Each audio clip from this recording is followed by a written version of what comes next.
Good morning, dreamers and non-believers, and I'm back on the couch to needlessly spew my opinion again. And as we're all probably aware, a new Five Nights at Freddy's game came out on August 7th. Yeah, I'm a bit late on this one. I am going to blame my job on making me work till 1 a.m. though, and totally not on me procrastinating on finishing this video. Yeah, I did play the entire game in one sitting on my Twitch, twitch.tv/Tyrant424. You should go check it out. In my last FNAF video, my last FNAF video, I talked about how Five Nights at Freddy's Help Wanted 2 redeemed Five Nights at Freddy's in my eyes. And after playing this game, I can confidently say that we are so back, baby! Come on, let's go, you know how it is. This game was so much fun. I streamed this game about 1 in the morning, and typically when I play games at 1 in the morning, I get frustrated. You know, I'm sleepy, I'm a little eepy, I want to go to bed. But this game, that wasn't it. I wasn't having that. I was dying, and I was still having fun. I love games that can manage that, where you're losing and you're like, I want to go again. I'm actively having fun. Because unlike other FNAF games where you just kind of play the same gameplay loop over and over again, especially the older ones, this game was really enjoyable and had a pretty good differentiator between the nights. The change the series has taken from defending the office in Five Nights at Freddy's 1 to the abysmal atrocity of Security Breach in 2021 to now having this masterclass here in 2024 on the 10th anniversary is so amazing. You play as a boy named Oswald who is broke.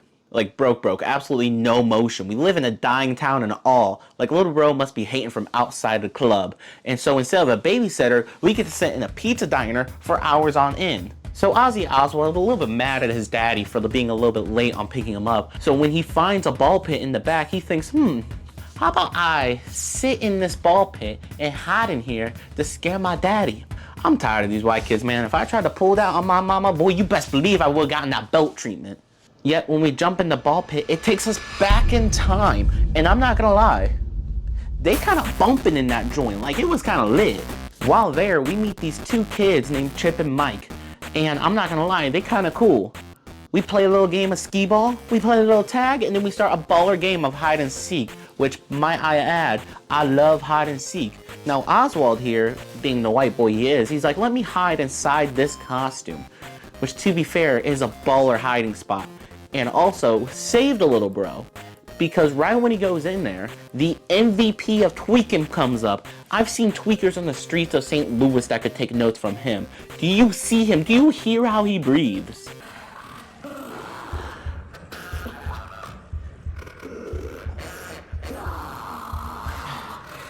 I don't know why I'm holding my breath in real life, dog. I don't know why I'm holding my breath in real life. After he ends up going away, I decide, how about I, leave? But Oswald's like, nah, and decides to run into the crowd of screaming children, which, like, classic horror movie play right there. And when he does, guess who's there? It's the bunny. And he's like, follow me, young blood. And Oswald's like, I should follow him. Now, I want you, viewers, yes, you, ask yourself, if you saw this telling you to come towards it, would you? And everyone's saying yes right now. Stop lying. No, Oswald, being a little stupid, decides, yeah, I'm gonna follow him. And he follows him into the room, and when he does, bro, Foxy FNAF 2 jumps at him, and Oswald throws a chair at him, which actually was kind of cool. Bro, Oswald, that's the first Oswald dub of this game, I'm not gonna lie. When I get out of the ball pit, my dad is, justifiably a little angry at me for hiding from him. And right when he comes over to grab my arm, Springtrap, or whatever they call him in this game, jumps out and grabs him and pulls him back in. Oswald, goes to pull him back out, but when he does, he's been switched with the bunny. All that I just said was all just set up, and it was at this point I realized, hey, they actually kind of cooking with this one. They doing their things, making sure they use all the seasoning on that. Like, is that paprika? Go ahead and subscribe while I indulge you in this game. The creature, as this game calls it, drives us home for whatever reason, and when we get there, Oswald actually has a good idea and calls his mom. She picks up and it's like, oh, I'm on my way home, but when she gets there, she's like, what's wrong? I don't see anything wrong. Dad seemed just fine to me. Oh, silly Oswald. And just goes back to work. So now it's up to us to go back into the ball pit and try to find our daddy. But first you have to get out of the house. And this game does something a little fun. You have multiple options to choose from throughout all the nights, and you can use them in whatever order. So you can run out the front door. You can get a ladder from an attic and use it in the basement to get out the window. You can go out your own window. The only caveat is whenever you use one, you cannot use it in the following nights. So if you run out the front door in night 1, it'll be locked for the rest of the night. You use the rope in night 2, and that window will be boarded up. So pick and choose your battles. However you decide to escape the house, you then go back to the ball pit, jump in, and when you get back to the pizzeria, you hear this absolutely horrid scream. I'm not gonna lie, I was a little, not scared, but worried at this point. So I walked over, tried to find where the screaming was, and yeah, that seemed about right for this franchise.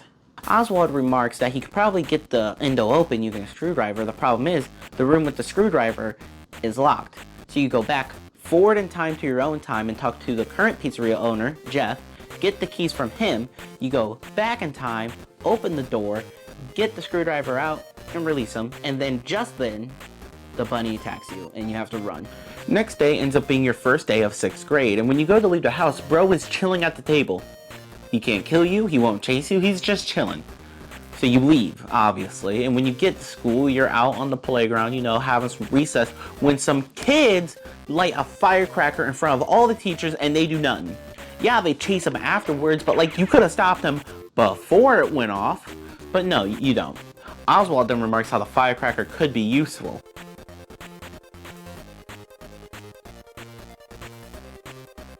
And we'll go ahead and put a pin in that one for now. On our way out, this girl hands us a notebook, and in the notebook is drawings of the animatronics. When we go back into the ball pit, back in time, we hear another kid screaming from the kitchen. So we go in there, and Chica just jumps out at us. So we now have to find something to lure Chica out. And what does Chica like in all the games? Big back, big back, big back, big back. So logic being logic-y, we go back forward in time, talk to Jeff. Jeff is like, we cannot just give you a pizza, man, because you remember, money's tight. So we go find a rat trap, get a rat, release it in Jeff's place, so he has to go chase it. We then break into his kitchen, grab a pizza slice, go back into the past, put the pizza slice right outside the kitchen. Chica goes for the pizza slice, so we go back into the room. We let the kid out. We're like, oh, hey, what's up? And then, you know, we have to run because the bunny finds us. The next day at school, we start getting roughed up by some hooligans, but don't worry, guys. This is where the teachers draw the line. Kids with firecrackers, good. A kid with a sticky hand, bad. This is literally like that one meme about teachers where it's like Mike Wazowski, but like in this one, it's like kid with firecrackers, calm. Kid with sticky hand, panic. But while in class, we start to have a slight anxiety attack and, you know, jump out of our chair. So the teacher's like, how about you go stretch your legs, feel a little bit better. So we go to grab a book from the principal's office, and while in there, we take the sticky hand, which we can use back in time in the ball pit by going into a hallway, sticking it to a vent, and pulling off the vent. Don't ask, I don't know either. And then from that vent is the arcade key that was just randomly in there. Don't ask, I don't know either. But now we can enter the arcade, and when we go in there, Bonnie also jump scares us, which means we have to run. But if you just leave the room and come back, you can play some of the arcade cabinets, which, like, awesome. Some of them are really fun. My favorite being the slide puzzle. Yes, I know it doesn't change and you can use the exact same method every single time you play, but like, listen, that 10-second high score speaks for itself, man.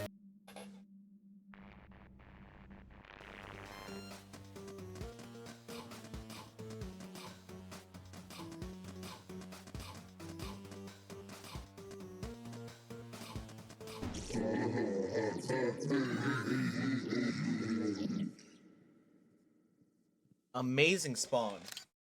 We're here for a mission, alright? We gotta save our boy right here. So how do we lure the bunny? Well, Bonnie likes his guitar. So we go find his guitar backstage. The strings are missing, so we go back into the future in our time, go to the mill there, find some string, go back into the past, fix the guitar, which I didn't know Oswald could do, go on stage, plug it in, and start playing some DDR on them. When we do, the bunny chases us, and so we run backstage, even further back into the back room, and when we do, we jump right into the vent, you know, trying to escape Bonnie. And Bonnie comes in, looks around for a bit, you know, he can't see us, we hide him, we like that. And then he does this? Ooh, ooh, ooh, ooh. Quick time event, quick time event. I'm not gonna lie, I saw that scene and started panicking, man. I actually died the first time because I just wasn't ready.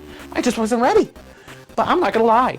In hindsight, that scene is sick. I love that jump scare because up until this point, every time you hide, you chill. You don't have to worry about it. You hide, you chilling, right? You can play maybe a mini game while you're in there to make sure he doesn't find you, but like he's chilling. So to just have that happen is fucking sick, man. After that, we go back, untie our friend, and then we go back to the present. The next day at school, Oswald starts to seriously tweak out, and I do mean seriously. Bro gets there, starts hallucinating, and starts throwing hands, which like, go Oswald, dog. But with that being said, Oswald was starting to get a little bit too lost in the sauce, you know? But we push on anyway. Going back to the past, I find the security office door, and when we go to open it, Oswald remarks something like he has to find a way to distract Freddy. So what do? We go play the arcade cabinet so we can get a prize voucher. We then use the prize voucher so we can get a handheld console. Why do we have a handheld console?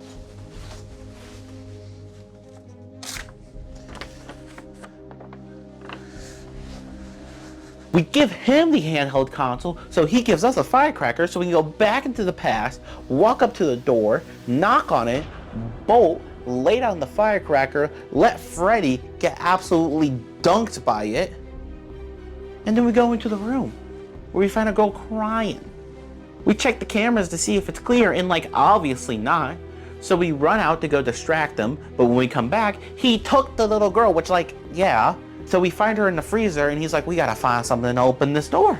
So we go get the hammer that was hitting our boy, and we go over, and we break open the door, because we big stepping on them.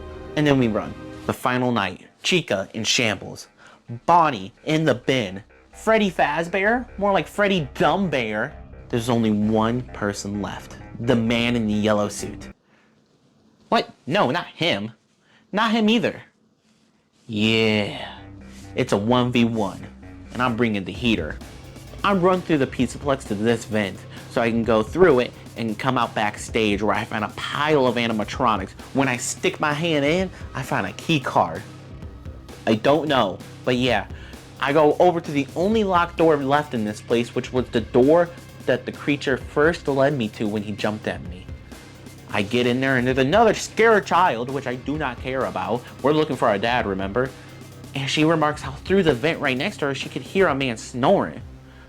So we go through there and we find him. We find our daddy. We untie him, but right as we do, the man in the yellow costume comes in. So we hide. We hide. We can't take him one-on-one, a mano. He then takes him away. We chase him down, and we end up back by the ball pit, right where it all started. He jumps at me, and Oswald comes in with the right hook, man. Mr. Standing up mother business Oswald comes through. Get my man some black Air Forces, because he pulled through with that right hook on him. I swear, after seeing this scene, the next game, I better be able to square up with these animatronics niggas, alright? I swear to God. Our dad had no recollection of what happened, so I pulled up the clip on WorldStar, because you know I had cameras rolling for that A-tier hook, and then we went home, living probably not happily ever after. 10 years of Five Nights at Freddy's, dog. That's wild to me, man. Friday Nights at Freddy's is 10 years younger than I am, actually, because I'm about to turn 20, or I will be 20 when this comes out. I probably would have posted a short or something, because, you know, I love myself. No, I don't. But 10 years of Five Nights at Freddy's is wild. And so this game being so different from the rest of the franchise, while still being able to captivate me and have the charm that really made me love this franchise, is wild. Because I do love the characters in this game. Oswald, while a little annoying, is kind of endearing, right? Oswald was actually kind of clean with it. You know, that right hook was clean with it, right? The creature was tweaking and seemed like he was feeding the entire time. He seemed like a creature, and I love that. I love the art in this game also, the way they depict Freddy, Chica, even Bonnie, even in their little jump scares is awesome. And then having the mini games, which I still just play by themselves sometimes. Before I streamed this game twice already, once regularly and once trying to get to the true ending, which I'll get to in a second. But, or I guess happiest ending, whatever. The second time, before I started streaming, I was like, you know, trying to, you know, build up, you know, the on switch. And so I was just playing the mini games because it let you just play the mini games without having to go into the game completely, which I love. And I love that they recognize that because I love playing the slider mini game. I love playing the Frogger mini game pretty much. I love all these mini games, I'm not gonna lie, except that one. He can burn in a fire. But on the point of the happiest ending, it is actually kind of difficult to get when you're trying to do it from memory, which I stupidly tried to do. But even then, I love playing it. I love trying to get it because just trying to get that ending just, like there's a part of my brain that always wants to complete a game 100%. And it's because I know someone sat there and spent time putting the effort in to make this. And so I want that part of the game to be appreciated. Now this isn't for every game. Having 999 Koroks in Breath of the Wild was kind of cheap, so I didn't do that. I don't do those kind of things because just having a crap ton of collectibles is kind of a cheapskate. But things like that, like different endings, I want to complete it. I don't want to just go look at it on YouTube. I want to do it myself, feel what the developers wanted me to experience and have me in that emotional place by the time I see that ending. But that's just me. Now, I know I'm kind of D1 glazing at this point, but I do have some issues with the game. Firstly, being with the difficulties of the night. Now, I'm not saying the game is too hard or too easy. I'm saying the difficulties through the night aren't just getting harder progressively. Night 1 is easy. Night 1 is the easiest. But then night 2 is the hardest. And then night 3 is also really hard. And 4 and 5 are actually kind of easy. I think my current theory as to why that felt like it was, especially my first and second playthrough, was because in night 2 and 3, you don't have the full map unlocked. In night 2, you only have the main hallway, backstage, and the second hallway into the kitchen.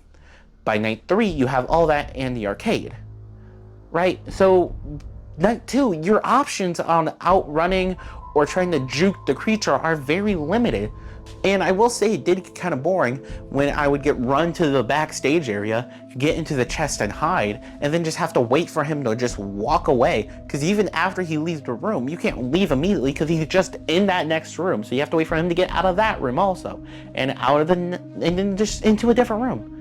And there was times where I would get a little bit too antsy and just follow him and, you know, get chased down again, having me to wait even longer.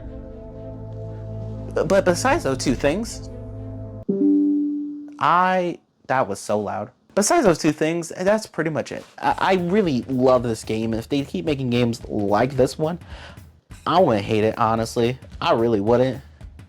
But honestly, besides those 2 points, that's really all I have to say. If they keep making games like this one, I will be more than okay with that.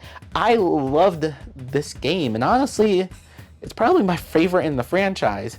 Now, if you ask me this question again in like 4 months, my opinion might change because yeah, I know I overly love games as soon as they come out because they're fresh and new. But like, I'm pretty confident about this one. Go ahead and click that subscribe button if you watched all the way to here. Like button too. Check out my Twitch, all the fun stuff, and I'll catch you next time. Good night.